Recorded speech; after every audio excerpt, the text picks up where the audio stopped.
Assalamualaikum warahmatullahi wabarakatuh. Shalom, Om Swastiastu, Namo Buddhaya, salam kebajikan. Halo para pejuang, gimana nih kabarnya? Semoga selalu sehat ya. Selamat datang kembali di podcast Ulas Balik episode ketiga bersama saya Dewi Rencana. Kalau di podcast-podcast sebelumnya nih, kita udah bahas tentang sekolah kedinasan di PKN STAN. Kira-kira pada podcast kali ini kita bakal ngobrol sama siapa dan ngobrolin sekolah kedinasan mana nih? Ada yang bisa tebak? Oke, daripada kita kelamaan nebak ya, langsung aja kita sapa narasumber kita di episode kali ini yang sudah bersama kita. Oke, halo Mbak Aning. Halo Mbak Dewi. Gimana kabarnya? Alhamdulillah baik. Oke, sip, mantap nih. Mbak Aning, boleh deh kita perkenalan dulu, tipis-tipis gitu. Kenalin nih, nama saya Ria Septiana, saya dari Kamas 57. Sekarang saya kuliah di Politeknik Statistika STIS, Prodi D4 Statistika. Saya angkatan 63. Waduh, keren. Jadi teman-teman di sini kita bakalan ngobrolin dari STIS, Sekolah Tinggi Ilmu Statistika. Oke Mbak, kalau kemarin nih PKN STAN itu kan ada di bawah Kementerian Keuangan ya. Nah kalau STIS sendiri nih itu berada di bawah naungan mana ya? Apakah kementerian ataukah apa seperti itu? Jadi statistika itu, Sekolah Tinggi Ilmu Statistika yang terutama Politeknik Statistika STIS itu tidak di bawah kementerian, namun Politeknik Statistika itu di bawah naungan Badan Pusat Statistika. Seperti itu Mbak Dewi. Oh, jadi berbeda ya teman-teman sama yang kemarin. Kalau PKN STAN itu di kementerian, kalau STIS ini di bawah BPS. Kalau jurusannya nih Mbak, ada apa aja sih di STIS nih? Di STS itu ada 3 jurusan. Yang pertama itu ada D3 Statistika, ada D4 Statistika, dan ada D4 Komputasi Statistika. Untuk statistika sendiri itu mendalami mengenai statistika. Kalau komputasi statistika itu yang didalami itu mengenai komputasi atau yang lebih ke teknisnya gitu besok kalau di kerjanya. Seperti itu Mbak Dewi. Seperti itu ya. Teman-teman, ini ada fakta menarik yang mengejutkan banget ya. Jadi sebenarnya nih, Mbak Aning ini dulu di Ekamas itu adalah anak IPS Tulen, ya nggak Mbak Aning? Ya bener banget ini. Oke, tapi ternyata nih teman-teman saat ke perguruan tinggi nih pindah jurusan, lintas jurusan gitu di statistika. Yang mana statistika ini tuh kan khas banget dengan anak IPA ya kalau di SMA tuh, dan bahkan nih statistika tuh jadi salah satu bidang yang kadang itu justru dihindari gitu oleh anak-anak IPA sendiri. Tapi di sini Mbak Aning justru ambil di STIS, di statistika. Boleh tahu dong Mbak, sebenarnya kenapa sih? Alasannya apa sih pilih di STIS tuh? Jadi dulunya itu waktu awal pendaftaran perguruan tinggi negeri maupun kedinasan itu, saya itu niatnya itu tidak ingin kuliah di Politeknik Statistika, tapi saya itu ingin mengambil jurusan hukum yang itu jurusannya anak IPS sendiri kan. Tapi jurusan hukum itu saya tahu jurusan hukum itu saingannya banyak. Saya itu mendaftar jurusan hukum di berbagai universitas yang ada di sekitar sini.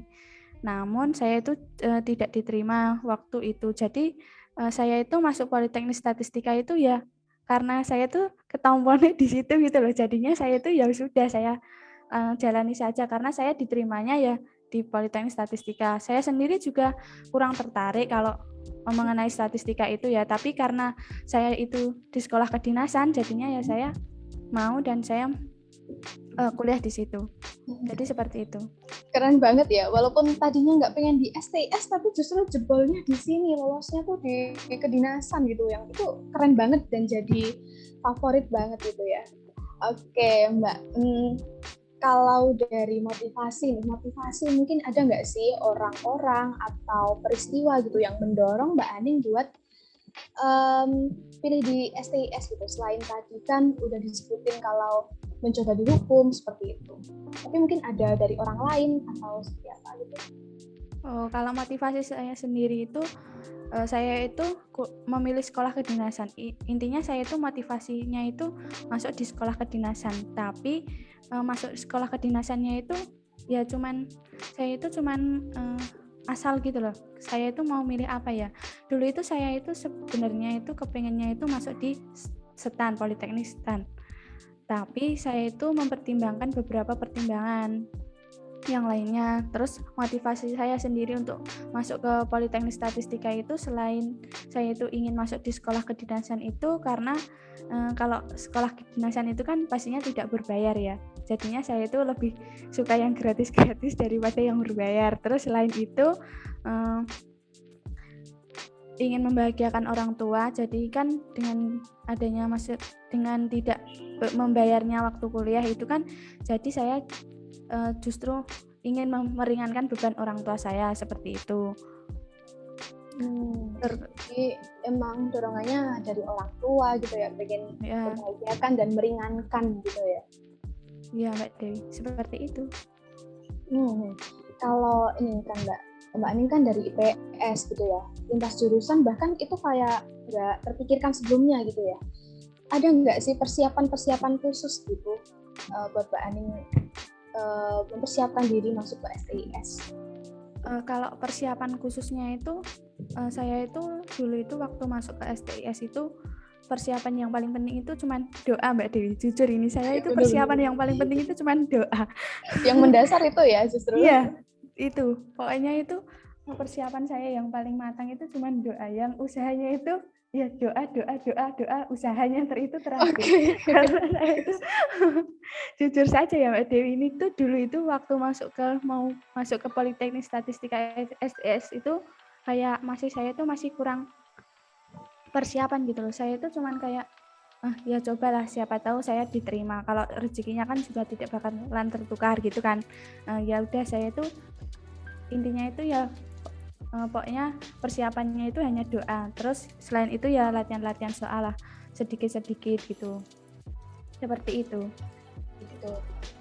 Kalau boleh tahu nih Mbak, kira-kira berapa bulan sih gitu buat persiapan masuk STIS? Ingat nggak? Kalau persiapannya itu ya sebelum UTBK itu sudah persiapan masuk ke sekolah kedinasan. Tentunya itu yang dipersiapkan terlebih dahulu kan yang SKD-nya itu, karena semua sekolah kedinasan kan tes pertamanya SKD. Jadi sebelum saya mendaftar di Politeknik Statistika itu, saya itu sudah mempersiapkan tes SKD-nya itu. Jadi dimanapun saya nanti itu mendaftar sekolah kedinasan, pastikan ada tes SKD-nya. Jadi ya jangan lupa untuk belajar buat tes SKD-nya itu. Seperti itu. Oh gitu ya. Jadi nih Mbak, kalau mau tanya, aku kepo ya. Aning kan dari IPS ke IPA ya. Itu belajar statistikanya berarti emang bener-bener dari awal tuh waktu masuk kuliah itu ya? Iya. Atau betul. Sebelumnya emang udah ada persiapan gitu? Oh, tentunya tidak ada persiapan. Pas waktu masuk statistika, sekolah tinggi ilmu statistika saja, saya itu agak kaget dengan materi-materi yang diajarkan itu, karena itu materi pelajaran untuk matematika minatnya anak IPA. Jadinya kan anak IPS tidak dapat matematika minat, tentunya yang ya agak sedikit menjomplang lah dari anak IPS gitu. Tapi keren banget ya, karena dengan segala latar belakang Mbak Aning itu bisa lolos gitu di STIS, dan itu suatu hal yang sangat membanggakan bagi saya. Oke, kalau ini Mbak, pasti ada dong kalau saat perjuangan tuh jatuh bangunnya, suka dukanya gitu. Mulai dari persiapan sampai ke tesnya gitu.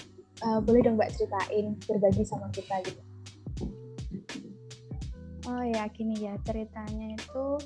Dulu itu waktu kelas 2 SMA itu saya sudah mempersiapkan untuk masuk di perguruan tinggi negeri, tapi itu bukan PTK ya, tapi itu PTN. Saya itu sudah mulai tryout seperti itu, ikut tryout.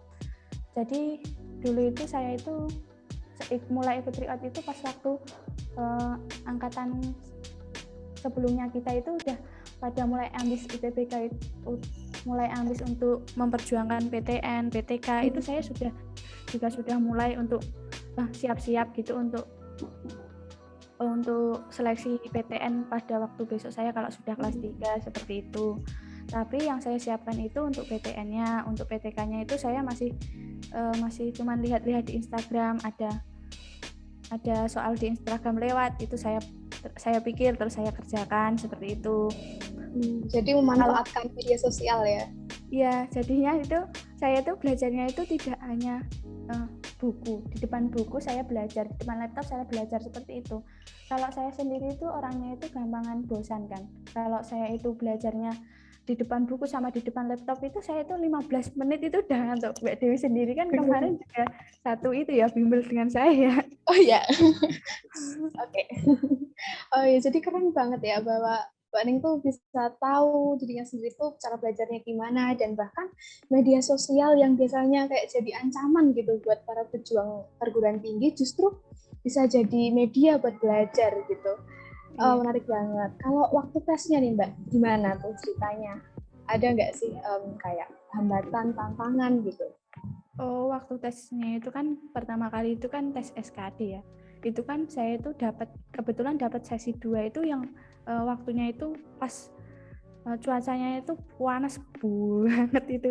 Pas saya itu dari Gunung Kidul ke Jogja, tes SKD pertama kan itu di BKN. Jadinya itu saya itu ngaju dari Gunung Kidul ke Jogja.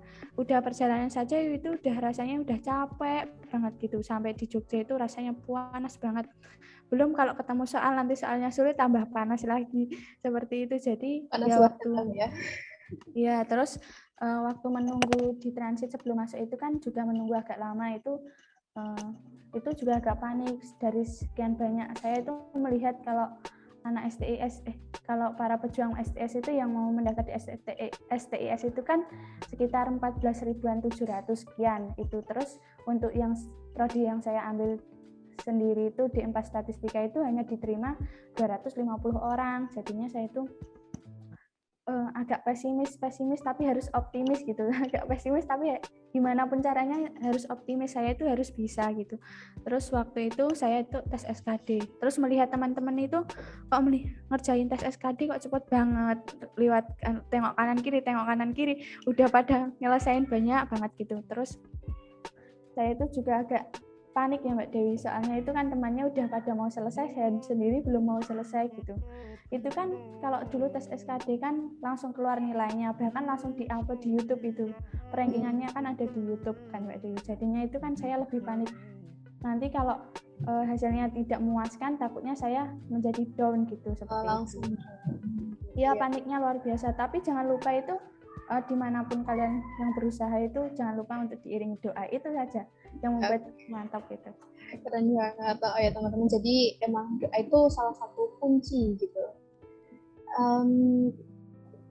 Aku mau tanya nih Mbak, tadi kan kita ada tadi sedikit ada pembocoran rahasia ya, kita satu bimbel. Tapi ada nggak sih tips-tips belajar gitu buat teman-teman di sini selain melalui bimbel itu tadi gitu?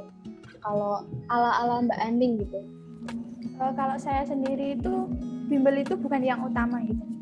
Jangan ngandelin bimbel. Jadi para pejuang semuanya itu kalau kalian belajar itu jangan cuma ngandelin dari bimbel kalian ya. Jadi kalau mau belajar itu tumbuhkanlah rasa semangat kalian sendiri itu dari dalam diri kalian sendiri gitu. Jadi kalau kalian itu belajar itu kalau pas waktu kalian ingin belajar ya silahkan belajar. Kalau saya sendiri dulu ya.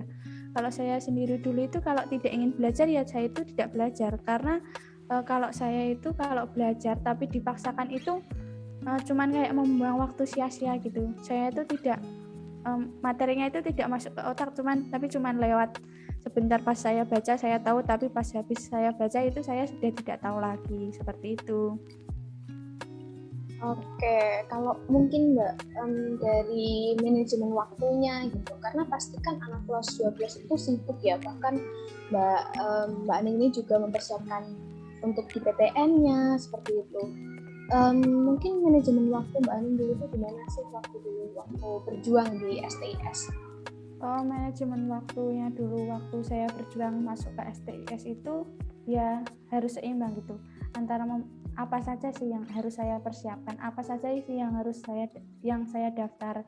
Jadinya itu harus bisa dibagi. Kalau seumpama hari ini udah belajar PTN untuk besok, atau hari berikutnya belajar PTK, habis itu belajar buat PTN, habis itu belajar buat PTK gitu. Harus seimbang lah, apa yang kalian perjuangin itu harus diperjuangin betul-betul gitu loh. Jadi apa yang udah diinginkan itu harus bisa disampaikan seperti itu. Kecuali kalau udah takdirnya tidak bisa disampaikan, ya sudah harus diikhlaskan seperti itu.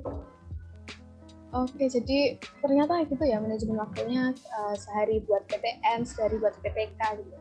Itu tuh pasti nggak mudah ya Mbak gitu ya buat kita semua, karena ya kadang kita itu banyak banget distraksi yang muncul gitu. Menarik banget ya teman-teman. Kalau ini Mbak, dalam satu hari boleh dong diceritain kesehariannya dalam mempersiapkan gitu. Oh, keseharian saya itu ya, kalau belajar itu saya itu lebih fokusnya di malam hari. Jadi itu kalau saya itu belajar di pagi hari itu, saya dari dulu itu tidak terbiasa belajar di pagi hari, tapi ini tergantung diri kalian masing-masing ya teman-teman.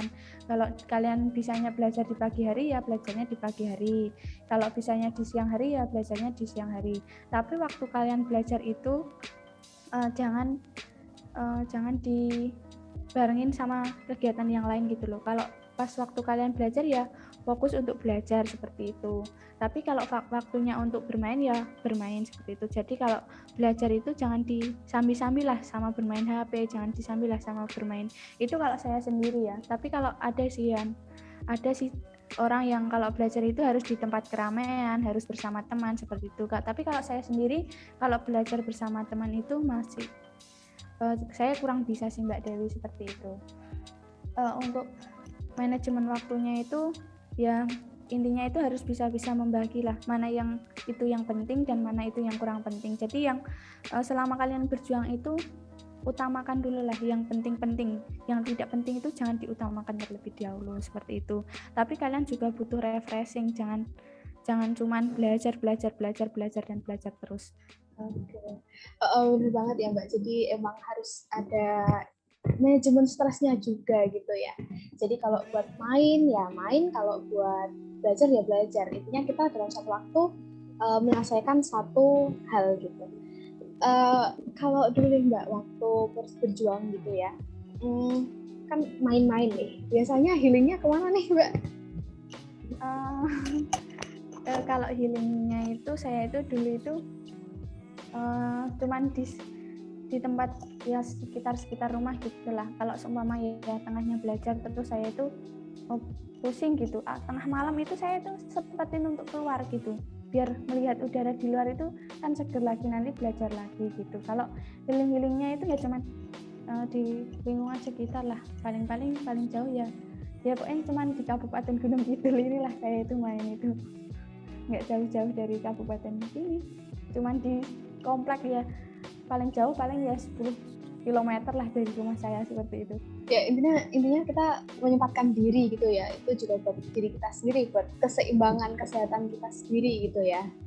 Oke, Mbak, ada nggak sih pesan, wejangan atau apa ya, sedikit motivasi gitu buat para pejuang perguruan tinggi, khususnya mungkin buat calon mahasiswa baru STIS? Silahkan. Pesannya itu jangan mudah menyerah. Intinya yang pertama itu jangan mudah menyerah. Saya itu dulu itu sudah tidak diterima di SBMPTN, sudah tidak diterima di ujian mandiri. Saya itu mendaftar ujian mandiri itu sama SBM itu sampai 9 kali saya itu tidak diterima. Sudah 9 kali saya mencoba itu saya tidak diterima. Tapi intinya itu yang penting itu jangan mudah menyerah. Berarti kalau belum diterima itu besok untuk para pejuang semua ya semoga saja diterima ya besok. Kalau seumpamanya belum diterima itu jangan mudah untuk kok saya nggak diterima ya terus tiba-tiba langsung melarikan diri lah dari kenyataan gitu, jangan seperti itu. Terus yang paling utama itu jangan lupa untuk berdoa terus, berdoa dimanapun itu harus berdoa ya teman-teman semua. Berdoa itu paling penting menurut saya itu. Kalau saya itu dibilang masuk STS lewat jalur langit ya memang iya ya, karena saya itu kesiapan saya sendiri kalau masuk di STS itu masih kurang, tapi Tapi kalau perjuangan yang memperjuangkan yang lain seperti PTN itu kan saya itu sudah merasa kayak Persiapan banget gitu ya. Ya, seperti itu. Terus yang selanjutnya itu jangan lupa untuk minta restu. Jadi kalau kalian itu tidak direstui untuk masuk sekolah kedinasan karena jauh dari rumah kalian, itu ya jangan dilanggar. Jadi minta restunya itu baik-baik. Kalau kalian benar-benar ingin masuk ke sekolah kedinasan, itu ya persiapkanlah. Selain usaha dan doa itu dipersiapkan restunya dari orang tua, orang-orang terdekat, keluarga, dan seperti itu. Terus yang jangan menyepelekan hal-hal yang kecil. Jadi kalau hal-hal yang kecil itu jangan disepelekan, ora ketompo ya wis, jangan seperti itu. Kalau belum diterima itu ya harus berjuang lagi. Gimana caranya? Kalau saya dulu tipenya orang yang tidak mau gap year ya Mbak Dewi. Jadi kalau saya itu gimana caranya saya itu tahun ini harus kuliah seperti itu. Terus kalau ingin menyerah itu kalian itu ingat di luar sana itu banyak para pejuang-pejuang yang mau memperjuangkan tentunya sekolah-sekolah impian ya. Kalau dulu itu waktu saya daftar itu kan sekitar 15.000 orang untuk masuk ke D4 statistika sendiri ya kan. Sedangkan yang diambil itu kan 250, bahkan di luar sana itu banyak orang yang tidak tidur siang malam, tidak tidur, hanya ingin belajar dan memperjuangkan PTK ataupun PTN yang diimpikan. Jadi kalian itu jangan cuma leha-leha lah. Siapa tahu saya beruntung, siapa tahu saya besok bisa masuk di PTK ini, PTN ini. Tidak semudah yang kalian bayangkan, seperti itulah intinya perjuangan masuk ke PTK ataupun PTN yang diimpikan itu. Kalau belum keterima itu jangan mudah untuk putus asa, pasti ada jalan yang lain gitu loh. Kalau saya dulu itu tidak diterima 9 ujian mandiri itu, saya itu sudah yakin kalau enggak ini berarti jalan saya itu masih ada jalan yang lain gitu, seperti itu Mbak Dewi. Oke, itu tadi teman-teman pesan dari Mbak Aning dengan perjalanannya yang jatuh bangun gitu ya, tapi tetap bisa mengejar mimpinya. Karena kalau satu pintu tertutup, artinya di depan sana nih sedikit lagi ada pintu yang terbuka untuk kita gitu. Oke, terima kasih banyak Mbak Aning atas sharing-sharingnya sama kita semua. Semoga dilancarkan untuk kuliahnya dan sehat-sehat terus ya Mbak Aning. Ya, terima kasih Mbak Dewi. Satu pesan buat saya untuk para pejuang semua yang mendengarkan ini, semoga sukses terus, bisa dimudahkan dalam mengejar cita-citanya, dan semoga diterima di PTK maupun PTN yang diimpikan. Jangan mudah untuk menyerah dan teruslah semangat. Dimanapun kalian berada itu, disitulah ada rezeki kok. Amin. Oke, itu tadi suntikan semangat buat teman-teman semua. Saya juga berterima kasih nih buat teman-teman yang udah menyimak podcast Ulas Balik ini sampai habis. Tapi teman-teman tenang aja, karena podcast episode ketiga ini bukanlah akhir dari podcast maupun rangkaian acara Berikut Jurusan. Masih ada episode-episode berikutnya dan rangkaian acara lainnya. Oleh karena itu, tetap pantengin ya di channel YouTube Berikut Jurusan. Akhir kata, saya Dewi Kencana, pamit undur diri dan mohon maaf apabila ada kesalahan kata. Sampai jumpa di kesempatan-kesempatan berikutnya. Wassalamualaikum warahmatullahi wabarakatuh. Terima kasih Mbak Aning.